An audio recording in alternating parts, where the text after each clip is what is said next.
Rancangan investigasi ilmiah eksperimen simulasi longsor sampah. Tujuan investigasi. Kegiatan investigasi ilmiah eksperimen simulasi longsor sampah bertujuan untuk menganalisis besar percepatan, kecepatan, koefisien gesekan statis, dan koefisien gesekan pada simulasi longsor sampah. Yang kedua, menginterpretasi pengaruh sudut kemiringan terhadap percepatan, kecepatan, koefisien gesekan statis, dan koefisien gesekan pada simulasi longsor sampah. Untuk dasar teorinya, secara fisika, kejadian longsor sampah dapat dianalisis melalui hukum kedua Newton, yakni percepatan sebuah benda berbanding lurus dengan gaya neto atau resultan gaya yang bekerja pada benda dan berbanding terbalik dengan massa benda. Analisis hukum kedua Newton memerlukan analisis komponen konsep-konsep gaya yang menyertai peristiwa longsor sampah, yaitu gaya berat, gaya normal, gaya gesek. Gaya berat merupakan gaya yang selalu mengarah pada pusat gravitasi gaya normal. Gaya normal sendiri merupakan gaya yang bekerja tegak lurus dengan bidang sentuh benda. Sedangkan gaya gesek merupakan gaya yang bekerja antara benda dengan bidang tersentuh dan berlawanan arah dengan arah percepatan benda. Longsor sampah tidak terjadi jika nilai percepatan sama dengan 0. Agar percepatan sama dengan 0, maka nilai gaya berat material sampah di sumbu X sama dengan nilai gaya gesek statis maksimum atau F max jika tidak ada gaya luar atau ada gaya luar yang mampu menahan gaya berat benda pada sumbu X, sehingga resultan gaya pada sumbu X sama dengan 0. Alat dan bahan investigasi. Yang pertama, papan, benda, penggaris, busur, dan stopwatch. Untuk langkah-langkah investigasinya, yang pertama adalah ukur panjang papan yang digunakan sebagai papan lintasan. Yang kedua, memposisikan papan sehingga membentuk sudut kemiringan 30, 40, dan 50 derajat. Meluncurkan benda di bidang miring tanpa kecepatan awal atau 0. Lalu yang terakhir, mengukur selang waktu laju benda saat meluncur di bidang miring. Data hasil pengamatan pada eksperimen pertama simulasi longsor sampah dengan panjang lintasan atau S adalah 1 meter, sudut kemiringan atau θ adalah 20 derajat. Pada 5 kali percobaan didapati waktu atau T masing-masing adalah 1,38, 1,35, 1,39, 1,39, dan 1,36. Pada eksperimen kedua, dengan panjang lintasan atau S adalah 1 meter, sudut kemiringan atau θ adalah 40 derajat. Pada 5 kali percobaan didapati waktu atau T masing-masing adalah 0,91, 0,93, 0,95, 0,92, dan 0,92. Pada eksperimen ketiga, dengan panjang lintasan atau S adalah 1 meter, sudut kemiringan atau θ adalah 60 derajat. Pada 5 kali percobaan, didapati waktu atau T masing-masing adalah 0,51, 0,53, 0,53, 0,56, dan 0,5. Analisis data pada eksperimen longsor sampah meliputi besar percepatan atau A, kecepatan atau V, koefisien gesekan statis atau μs, dan koefisien gesekan kinetis atau μk. Pada eksperimen pertama, besar percepatan masing-masing adalah 1,05, 1,10, 1,04, 1,04, dan 1,08. Besar kecepatan masing-masing adalah 1,45, 1,48, 1,44, 1,44, dan 1,47. Untuk besaran koefisien gesekan statis pada masing-masing adalah 0,36 dan besar koefisien gesekan kinetis masing-masing adalah 0,25. Dari hasil tersebut, pada percepatan didapati A rata-rata sebesar 1,06, delta A sebesar 0,03, dan KR sebesar 2,66%. Pada kecepatan didapati V rata-rata sebesar 1,46, delta V sebesar 0,02, dan KR sebesar 1,33%. Pada koefisien gesekan statis didapati μs rata-rata sebesar 0,36. Pada koefisien gesekan kinetis, didapati mu K rata-rata sebesar 0,25, delta mu K sebesar 0,00, dan Kr sebesar 1,20%. Pada eksperimen kedua, besar percepatan masing-masing adalah 2,42, 2,31, 2,22, 2,36, dan 2,36. Besar kecepatan masing-masing adalah 2,20, 2,15, 2,11, 2,17, dan 2,17. Besar koefisien gesekan statis masing-masing adalah 0,84. Besar koefisien gesekan kinetis masing-masing adalah 0,52, 0,54, 0,55, 0,53, dan 0,53. Dari hasil tersebut, pada percepatan didapati rata-rata A sebesar 2,33, delta A sebesar 0,08, dan Kr sebesar 3,22%. Pada kecepatan didapati V rata-rata sebesar 2,16, delta V sebesar 0,04, dan Kr sebesar 1,62%. Pada koefisien gesekan statis didapati mu S rata-rata sebesar 0,84. Pada koefisien gesekan kinetis didapati mu K rata-rata sebesar 0,53, delta mu K sebesar 0,01, dan Kr sebesar 1,84%.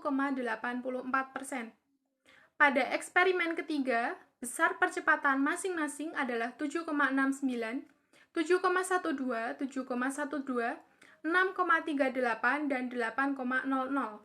Besar kecepatan masing-masing adalah 3,92, 3,77, 3,77, 3,57, dan 4,00. Besar koefisien gesekan statis masing-masing adalah 1,73. Besar koefisien gesekan kinetis masing-masing adalah 0,19, 0,31, 0,31, 0,46, dan 0,13. Dari hasil tersebut, pada percepatan didapati A rata-rata sebesar 7,26, delta A sebesar 0,62, dan Kr sebesar 8,57%. Pada kecepatan didapati V rata-rata sebesar 3,18, delta V sebesar 0,16, dan Kr sebesar 4,32%. Pada koefisien gesekan statis didapati mu S rata-rata sebesar 1,73. Pada koefisien gesekan kinetis didapati mu K rata-rata sebesar 0,28, delta mu K sebesar 0,12, dan Kr sebesar 44,50%. Untuk pembahasan pada praktikum ini diawali dengan mengukur panjang papan lintasan yang digunakan sebagai papan lintasan dan didapatkan hasil dengan panjang papan lintasan adalah 1 meter atau 100 cm. Lalu memposisikan papan sehingga membentuk sudut 20 derajat, 40 derajat, dan 60 derajat. Lalu luncurkan benda dengan kecepatan awal benda 0 dengan percepatan gravitasi 10 meter per sekon kuadrat. Pada saat diluncurkan, catat selang waktu laju benda saat meluncurkan di bidang miring. Dan didapatkan hasil pada sudut 20 derajat 1,38 sekon, 1,35 sekon, 1,39 sekon, 1,39 sekon, dan 1,36 sekon. Pada sudut 40 derajat didapatkan hasil 0,91 sekon, 0,93 sekon, 0,95 sekon, 0,92 sekon, dan 0,92 sekon. Pada sudut 60 derajat didapatkan hasil 0,51 sekon, 0,53 sekon, 0,53 sekon, 0,56 sekon, dan 0,5 sekon. Dari data hasil pengukuran percepatan dapat diketahui bahwa semakin sudutnya besar maka semakin cepat pula waktu yang didapatkan. Dapat diketahui bahwa semakin besar sudut elevasi antara bidang miring terhadap bidang datar, maka waktu yang dibutuhkan benda dari titik awal hingga titik akhir semakin singkat, sehingga bisa diketahui bahwa percepatannya semakin besar. Dari data hasil pengukuran kecepatan dapat diketahui bahwa pengaruh sudut miring pada suatu benda yang menyebabkan benda mengubah kecepatannya bisa dilihat dari hasil eksperimen bahwa semakin besar sudut kemiringan papan lintasan maka semakin cepat benda menggelinding. Jadi semakin besar sudut papan lintasan maka berpengaruh pula dengan kecepatan benda menggelinding ke bawah. Dari data hasil koefisien gesekan statis pada masing-masing luas benda permukaan sama, artinya tidak ada perbedaan pada masing-masing eksperimen 1, 2, dan 3. Hal ini berarti luas permukaan berpengaruh terhadap koefisien gesek statis. Dari data hasil koefisien gesekan kinetis pada masing-masing eksperimen 1, 2, dan 3 memiliki perbedaan yang tidak signifikan. Nilai R dihitung produk momen pada masing-masing koefisien gesek kinetis tidak lebih besar pada nilai R double. Hal ini mengindikasikan bahwa luas permukaan tidak berpengaruh terhadap koefisien gesek kinetik pada eksperimen ini. Menurut eksperimen yang dilaksanakan tersebut, panjang lintasan, besarnya sudut kemiringan, serta percepatan gravitasi dapat mempengaruhi laju longsor sampah. Berdasarkan eksperimen 1 simulasi longsor sampah, dengan data sebagai berikut, panjang lintasan atau S 1 meter, sudut kemiringan atau θ 20 derajat, dan percepatan gravitasi atau G adalah 10 meter per second kuadrat. Didapati besar percepatan rata-rata adalah 1,06, kecepatan rata-rata adalah 1,46, koefisien gesekan statis rata-rata adalah 0,36, dan koefisien gesekan kinetis rata-rata adalah 0,25. Berdasarkan eksperimen 2, dengan data sebagai berikut. Panjang lintasan atau S adalah 1 meter, sudut kemiringan atau θ adalah 40 derajat, dan percepatan gravitasi atau G adalah 10 meter per second kuadrat.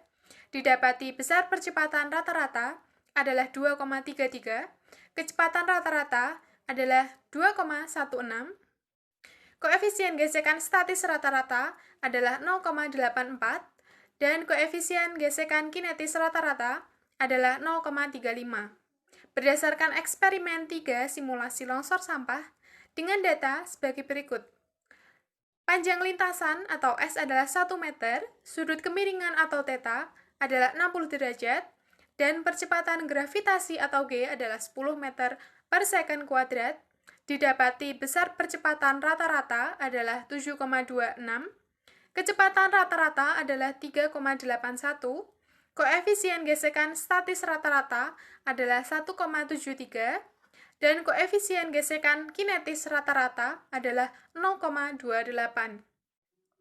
Dari data hasil pengukuran percepatan dapat diketahui bahwa semakin sudutnya besar, maka semakin cepat pula waktu yang dibutuhkan sampah untuk meluncur. Dari data hasil pengukuran kecepatan, dapat diketahui bahwa pengaruh sudut kemiringan pada sebuah lintasan menyebabkan benda mengubah kecepatannya. Bisa dilihat dari data eksperimen bahwa semakin besar sudut kemiringan papan yang digunakan untuk lintasan, maka semakin cepat sampah untuk meluncur. Dari data koefisien gesekan statis pada masing-masing luas permukaan sama, artinya tidak ada perbedaan pada masing-masing eksperimen 1, 2, dan 3. Hal ini berarti luas permukaan berpengaruh terhadap koefisien gesekan statis. Dari data koefisien gesekan kinetis pada masing-masing eksperimen 1, 2, dan 3 memiliki perbedaan yang tidak signifikan.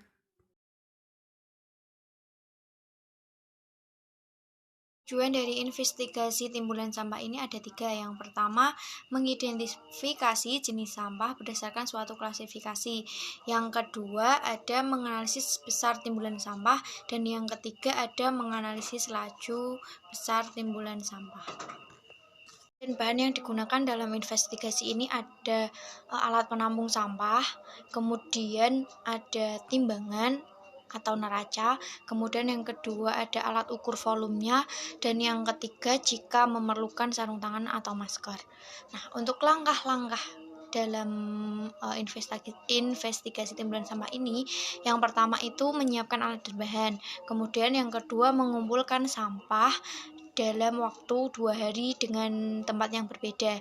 Kemudian yang kedua itu mengukur massa sampah hari pertama dan hari kedua. Kemudian Yang ketiga, mengidentifikasi jenis sampah tersebut. Apakah sampah tersebut masuk ke dalam golongan organik, anorganik, atau B3. Kemudian setelah selesai, maka dilakukan pencatatan dan diolah datanya menggunakan Microsoft Excel. Setiap orang setiap harinya itu pasti menghasilkan sampah. Jumlah rata-rata sampah yang dihasilkan dari setiap orang itu dalam sehari biasanya disebut dengan timbulan sampah. Timbulan sampah juga sering dinyatakan dalam atau biasanya dinyatakan dalam satuan volume atau satuan berat. Menurut Tobanoglou's, ada 2 faktor yang memengaruhi timbulan sampah. Yang pertama ada faktor alam, contohnya ada iklim, musim, letak geografis. Kemudian yang kedua ada faktor manusia. Faktor manusia ini ada contohnya perlakuan terhadap sampah, misal mengkelompokkan sampah atau tidak, kemudian aktivitas sehari-harinya seperti apa, kondisi ekonomi juga memengaruhi gitu. Juga dapat diperoleh dengan survei atau pengukuran atau analisis secara langsung di lapangan. Nah, biasanya ini kalau di lapangan ada beberapa cara. Yang pertama, mengukur langsung satuan dari timbulan sampah itu dari sejumlah sampel dari sampah rumah tangga dan non rumah tangga. Yang kedua ada load count analysis atau mengukur jumlah sampah yang masuk di TPS pada tiap harinya. Kemudian yang ketiga ada weight volume atau mengukur sampah yang masuk ke fasilitas atau pengepul sampah yang ada di daerah tersebut. Kemudian yang keempat ada material balance analysis. Ini merupakan analisa yang paling mendasar atau menganalisis secara cermat. Di sini saya ingin menjelaskan terkait data hasil investigasi dari jenis sampah yang dihasilkan per harinya, di mana di hari pertama itu ada sampah organik, dedaunan, potongan kayu, dan sisa makanan. Nah, untuk sampah anorganiknya, di hari pertama itu ada kantong plastik, kertas, kemasan plastik, kemudian ada botol plastik, pecahan kaca, botol kaca, tisu. Nah, selanjutnya untuk sampah B3-nya di hari pertama ini itu adalah kemasan oli, lampu, kaleng parfum, aerosol. Nah, untuk hari keduanya sampah organiknya ada sisa makanan, kulit buah dan sayuran. Kemudian untuk jenis sampah anorganiknya kantong plastik, kertas, kemasan plastik, kain, kaleng logam, dan tisu. Nah, untuk sampah B3-nya itu ada baterai bekas, botol cairan pembersih.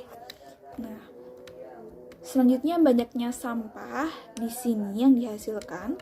Untuk hari pertamanya, jenis sampah dari organiknya itu ada 1,5 kilo, untuk anorganiknya itu 0,5 kilo.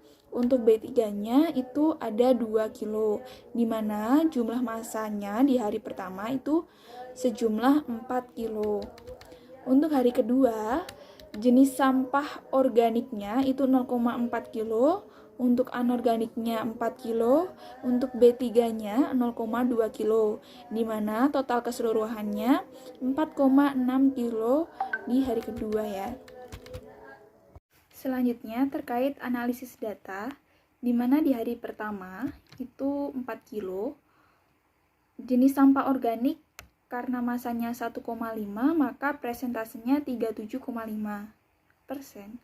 Kemudian anorganik masanya 0,5 dengan presentase 12,5%. Kemudian untuk B3 2 kilo dengan presentase 50%.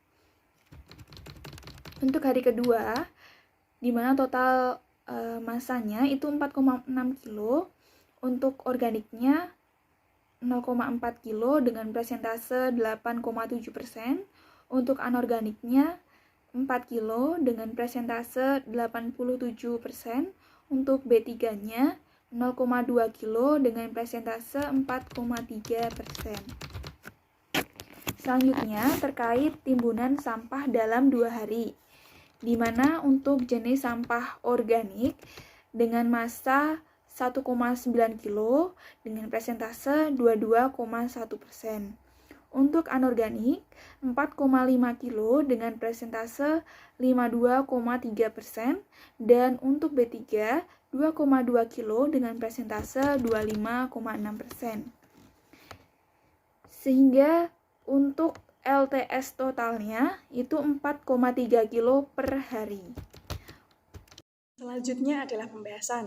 Selama investigasi kami selama 2 hari, itu kami mendapatkan timbulan sampah sebesar 8,6 kg dengan kategori sampah organik, sampah anorganik, dan juga sampah B3. Adapun sampah organik yang berhasil kami timbul, ya ada sampah dedaunan, sampah ranting pohon, dan juga sampah sisa makanan. Nah, pada hari kedua, sampah sisa makanan lebih didominasi oleh sisa kulit sayur dan juga kulit buah. Nah, selain itu ada juga sampah anorganik yang berupa kantong plastik, kemasan plastik, kertas, botol plastik, pecahan kaca, botol kaca, tisu, kain, dan juga kaleng logam. Sedangkan untuk sampah B3 yang berhasil kami timbul selama 2 hari ada kemasan oli, baterai bekas, kaleng parfum aerosol, lampu, dan juga botol cairan pembersih. Selanjutnya untuk hari pertama, sampah B3 terpantau paling besar masanya hingga mencapai kisaran 2 kg. Sedangkan untuk sampah organik hanya 1,5 kg dan sampah anorganik mencapai 0,5 kg. Sedangkan pada hari kedua justru sampah anorganik lebih besar masanya karena mencapai 4 kg, sedangkan massa sampah organik hanya 0,4 kg dan massa sampah B3 hanya 0,2 kg. Sehingga total sampah dari masing-masing kategori itu 1,9 untuk sampah organik, 4,5 kg untuk sampah anorganik, dan juga 2,2 kg untuk sampah B3. Nah, dari data tersebut dapat kita hitung bahwa laju timbulan sampah sebesar 4,3 kg per hari. Sehingga jika dipresentasekan, maka sampah anorganik mempunyai persentase terbanyak yaitu 52,3% dan 25,6% untuk sampah B3 dan 22,1% untuk sampah organik. Hal ini disebabkan karena pada zaman sekarang ini lebih banyak makanan kemasan plastik, sehingga tidak dapat dipungkiri bahwa sampah anorganik dan B3 lebih mendominasi daripada sampah organik. Meskipun dalam kesehariannya terdapat sisa sayur, daun, buah, ranting, namun tidak setiap hari sampah tersebut ada dalam jumlah yang banyak. Berdasarkan besarnya timbulan sampah yang ada selama 2 hari yang mencapai kisaran sebesar 8,6 kg, maka dapat disimpulkan bahwa laju timbulan sampah sebesar 4,3 kg per hari. Nah, jika dipresentasekan, maka sampah anorganik mempunyai persentase terbanyak yaitu 52,3% serta 25,6% untuk sampah B3 dan 22,1% untuk sampah organik. Hal ini disebabkan karena pada zaman sekarang ini lebih banyak makanan kemasan plastik. Begitu juga dengan besarnya laju timbulan sampah terbanyak itu juga berasal dari sampah anorganik. Hal ini terjadi karena sebagian orang lebih suka dengan kemasan sekali pakai dan instan. Terlebih lagi di era modern seperti ini, semua yang serba praktis.